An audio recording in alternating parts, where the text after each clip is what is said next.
What's good, YouTubers and YouTubettes? This is JBsports, back again with another one.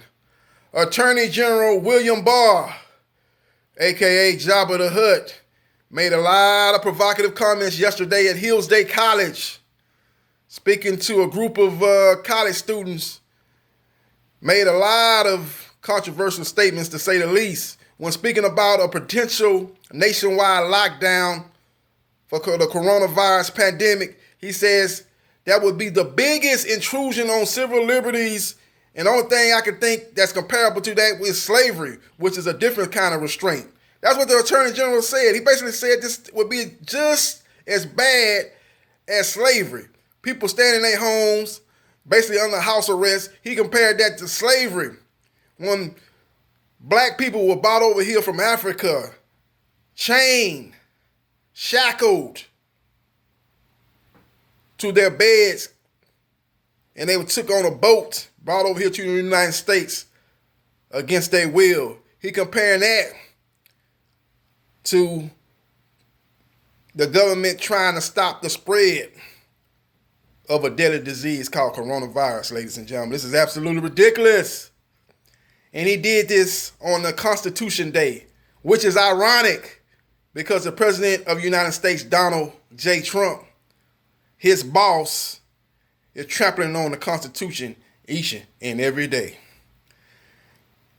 This is the same guy that basically came in the middle of the Robert Mueller investigation into the Trump campaign colluding with the Russians, and basically put his fingerprints on the scale of justice, his thumbs on the scale of justice, and basically said there's nothing to see here. The president did not collude with the Russian. The president knew nothing about Russian meddling. The president and nobody that was in his campaign, associated with his campaign, committed anything that justifies the President of the United States being removed from office. He came in and said those things and did those things. This guy, William Barr, also said that Black Lives Matter is nothing but a political prop. He said they don't care nothing about black lives.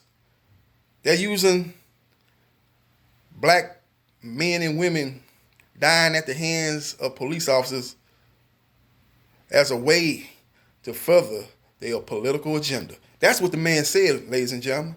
This man is corrupt in the mind and in the way he brings the Justice Department, the way he runs the Justice Department. He runs the Justice Department corrupt, and he thinks corrupt. He's also saying that he wants to get the prosecutors to file criminal or civil charges against Portland officials who allow, in his opinion, violent protesters to parade the streets of Portland. He also said that those violent protesters need to be charged with sedition, which is one of the most highest crimes that you can charge a violent protester. A protester you feel that's doing violent things, setting stuff on fire, attacking businesses, business owners, and doing a lot of things that are illegal. He's saying they need to be charged with sedition. William Barr is taking his cues from Donald J. Trump. Make no mistake about it. He's doing these things, and he's saying these things at the behalf of Donald J. Trump. This guy, a.k.a. Jabba the Hutt, Attorney General William Barr, is saying some disgusting things, ladies and gentlemen.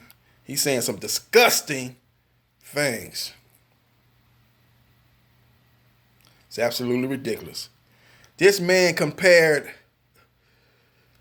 the government saying, hey, y'all need to stay at home, lockdown, house arrest, so we can stop the spread of coronavirus and stop the spread of lives getting lost. We're hitting close to the 200,000 mark of people that have lost their lives in the United States due to coronavirus. And this man here is talking about civil liberties and getting intruded, and he comparing this thing to slavery. Slavery happened 400 years ago, when black men and women and children were brought over here on boats shackled. Both legs shackled, both arms shackled to beds. When they wanted to urinate, I'm going to get real right now. They wanted to defecate.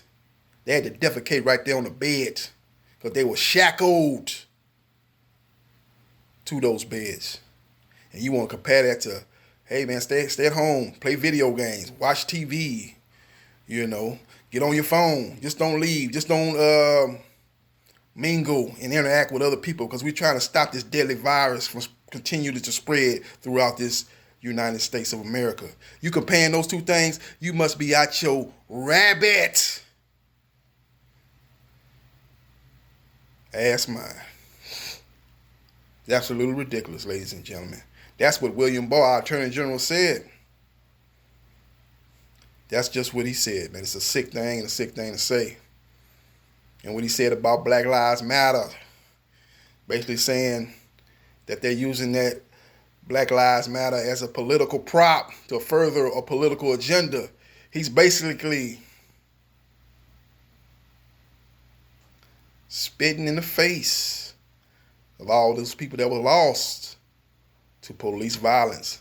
All people of color that were lost to police violence. Sad, man. A sad situation.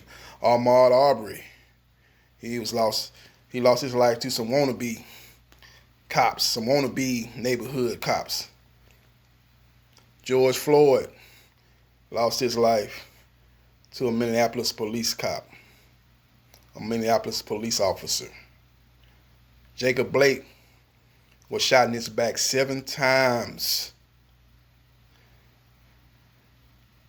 by a Kenosha police officer.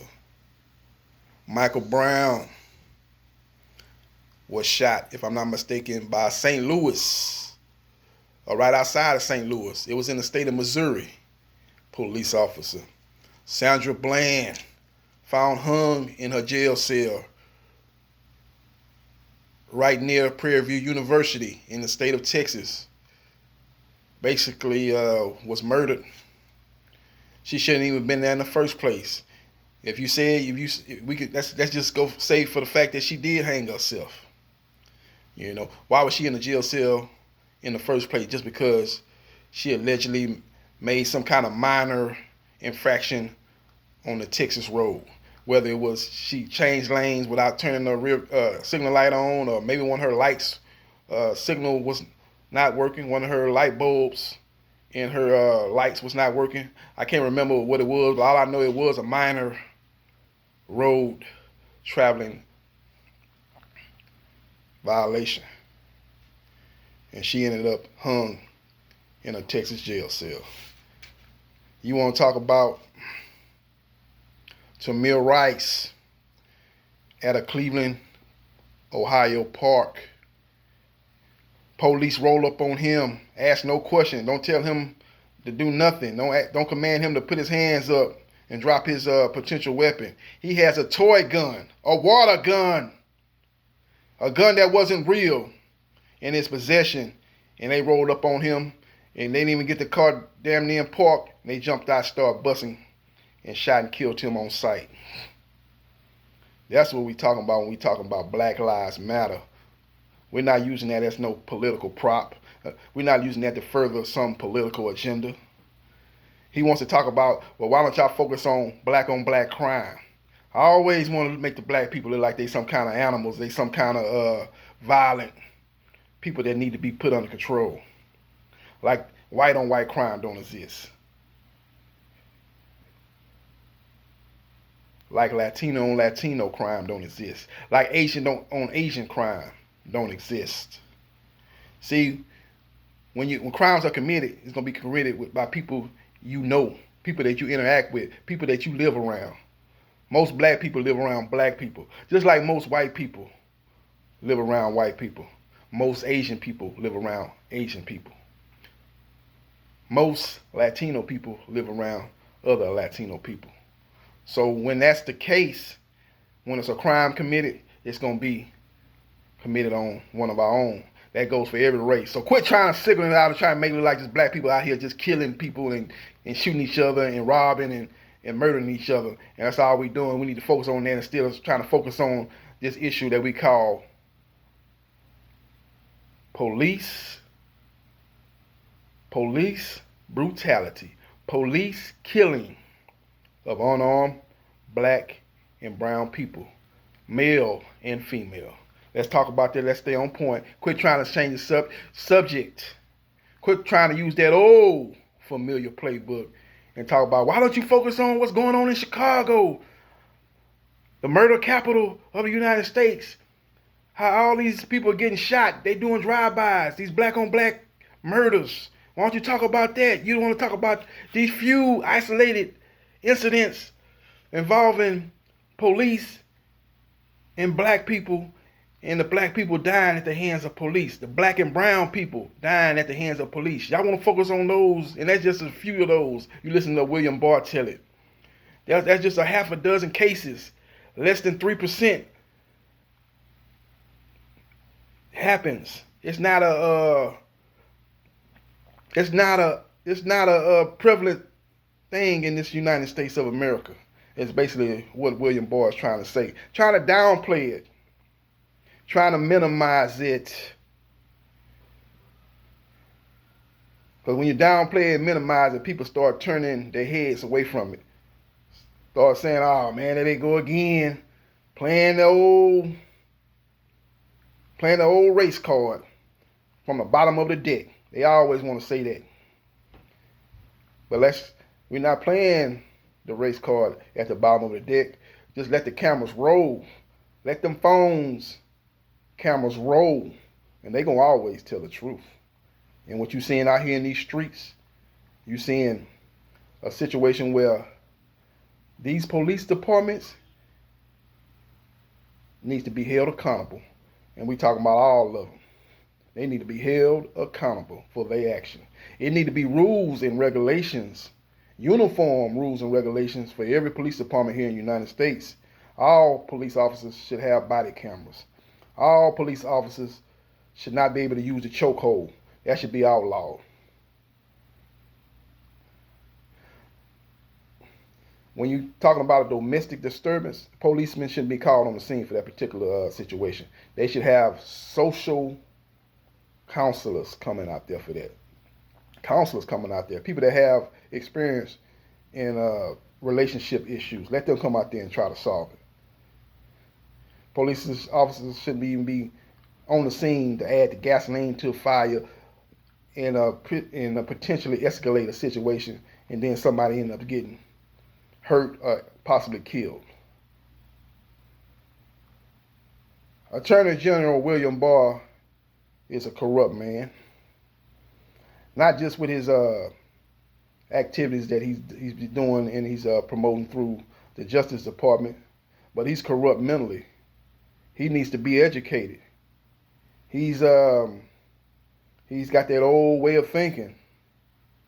I'm not here to call a man a racist. I don't know what's in his heart, but he's got an old way of thinking, and it's time for him to be educated. And all we want is to be treated equally and fairly, and that's what we need to do. And until that happens, it's gonna be problems. It's gonna be problems. No justice, no peace. No justice, no peace. It's just as simple as that. So when you cleared those streets of Washington, D.C., so your boss, Donald J. Trump, could go to the library and do a photo op and hold the Holy Bible upside down.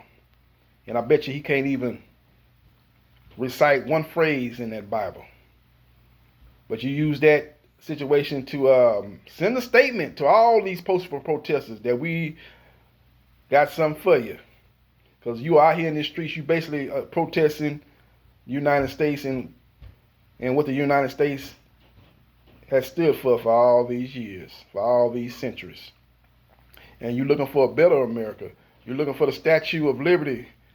That lady, that beautiful lady sitting out in that water in New York, to actually say what she means, and this country stand for what she actually says. That's all we asking for. But you want to be doing Donald Trump's bidding, basically. Trying to run basically an autocrat government, a dictatorship. If you don't agree with us, we're going to dominate you. We're going to shut you down. And we're going to dominate you for all the world to see. So if anybody else get any bright ideas to stand up against us, to try to go up against us, this is what they're going to get. That's the type of dictatorship that they do over there in Iran. That's the type of dictatorship they do over there in Russia. Vladimir Putin. That's one of Donald J. Trump's idols. That's one of the people he looks up to. That's one of the people he gets along with. Standing up against the government, standing up against government is not tolerated up there in North Korea. Kim Jong-un doesn't tolerate that. He runs a dictatorship up there. That's basically what they're doing and are attempting to do. And in a lot of ways, they're implementing those type of rules and regulations as far as citizens here of the United States. They're doing a lot of those things when they're clearing out streets, gasking peaceful protesters, hitting them with rubber bullets, tear gassing them. That's what Saddam Hussein did when people in his country tried to stand up and fight for what was right. He gassed his own people. And we condemned him for it. George Bush Sr. condemned him for it. And here it is, not even 20 years later. Well, I guess it's around about 20 years later. Not even 30 years later. Donald J. Trump is implementing some similar things. And you saw that at Washington, D.C. when he gassed his own citizens, hit them with rubber bullets, and violently pushed them back and cleared those streets. It's a sad situation. And William Barr later on, after that situation happened, tried to do an interview and downplay it and said we didn't use tear gas. He tried to say we used some kind of chemical ingredient. Let me just for lack of a better word. He said we tried to use some kind of chemical. He tried to say some kind of chemical ingredients that he used. It wasn't tear gas, but it actually was tear gas. When somebody shoots some stuff in your face and you just go, you don't know where you at. You can't see. Your eyes are watery, and you kind of lose your senses. That's tear gas. That ain't air. That's not air fragrance. You know what I'm saying? That's not Lysol.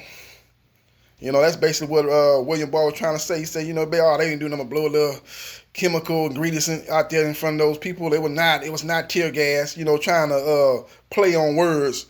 But basically what it was it had to say, I don't know, you can call it whatever you want to call it. Basically, it had the effect of a tear gas. It does what tear gas does to people. It blinds them. It makes you lose your senses. You can't function when you get hit with tear gas. And whatever they shot on those streets of Washington, D.C. to open those streets up so Donald Trump could do his political stunt, his political prop in front of that library holding up the Holy Bible upside down. It had the same desired effect as tear gas. So call it what you want to call it. It was wrong. And it had all the makings of what dictators do to quell and shut down their people from speaking about what's right and about what's equal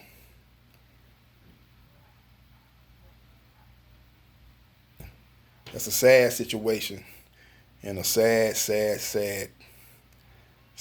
administration that we're up under right now. That is in that White House right now. That's in that Justice Department right now. Let me know what you think in the comment section about Attorney General William Barr. Saying Black Lives Matter is nothing but a prop used to further the political agenda of the radical left. And let me know what you think about Attorney General William Barr saying that a nationwide lockdown to prevent the spread of coronavirus would be a intrusion on civil liberties, the likes of which we haven't seen since slavery. Let me know what you think about those provocative comments from the Attorney General of the United States. Let me know what you think in the comment section. This is JB Sports, the man, the myth, the legend. Stay woke.